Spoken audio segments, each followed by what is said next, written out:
அனைவருக்கும் இனிய வணக்கம். இன்னைக்கு என்ன பார்க்க போறோம் அப்படின்னா, எலக்ட்ரோ மேக்னெட்டிக் ஃபீல்டு அந்த சப்ஜெக்டை பற்றி பார்க்க போகிறோம். அந்த வீடியோக்குள்ளே போகலாம். Source of electro magnetic field. Electro magnetic ஃபீல்டில் என்னென்ன சோர்ஸ் இருக்குன்னு பார்ப்போம். அதுக்கு முதல்ல எலக்ட்ரோ மேக்னெட்டிக் ஃபீல்டு நமக்கு என்னன்னு தெரியணும். உங்களுக்கு தெரிஞ்சிருக்குன்னு நினைக்கிறேன். இருந்தாலும் பாருங்க, அடுத்த வீடியோவில் வந்து இன்னும் டீப்பாக பார்ப்போம். EMF is combination of electric field and magnetic field. இதில் ஃபர்ஸ்ட் எலக்ட்ரிக் ஃபீல்டுக்கு என்னென்ன சோர்ஸ் இருக்குன்னு பார்ப்போம். அடுத்து மேக்னெட்டிக் ஃபீல்டுக்கு என்னென்ன சோர்ஸ் இருக்குன்னு பார்ப்போம். அதுக்கப்புறம் எலக்ட்ரோ மேக்னெட்டிக் ஃபீல்டுக்கு என்ன சோர்ஸ் இருக்குன்னு பார்ப்போம். வாங்க வீடியோக்குள்ள போகலாம்.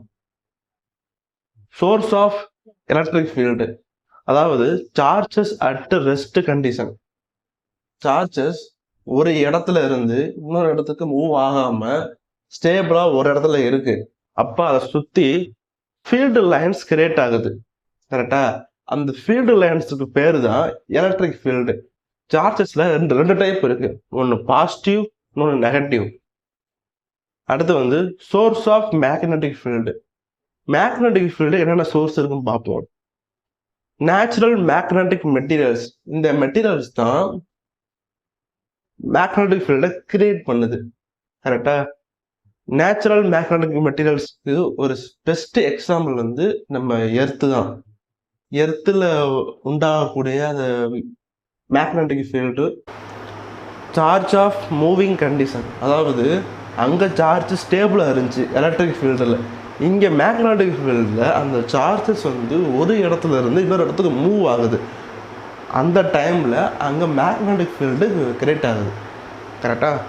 அப்போ சோர்ஸ் ஆஃப் மேக்னெட்டிக் ஃபீல்டு என்னது?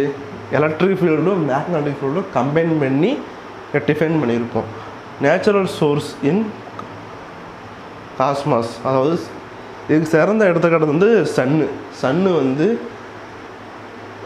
எலக்ட்ரோ மேக்னெட்டிக் ஃபீல்டை எமிட் பண்ணுறதுக்கு சிறந்த எக்ஸாம்பிள். ஹியூமன் மேட் சோர்ஸில் எலக்ட்ரோ மேக்னெட்டிக் ஃபீல்டை எமிட் பண்ணக்கூடிய சில அப்ளிகேஷன் பார்த்திங்கன்னா x-ray, radio, mobile phones, power lines extra. இது எல்லாமே எலக்ட்ரோ மேக்னெட்டிக் ஃபீல்டை எமிட் பண்ணக்கூடியது. ஓகேங்களா? இதுக்கு அடுத்த வீடியோவில் எலக்ட்ரோ மேக்னெட்டிக் ஃபீல்டை எந்த டூலை யூஸ் பண்ணி அனலைஸ் பண்ண போகிறோம் அதை பற்றி தான் பார்க்க போகிறோம். இந்த வீடியோ உங்களுக்கு பிடிச்சிருந்தா சப்ஸ்கிரைப் பண்ணுங்கள், கமெண்ட் பண்ணுங்கள், ஷேர் பண்ணுங்கள். தேங்க்யூ.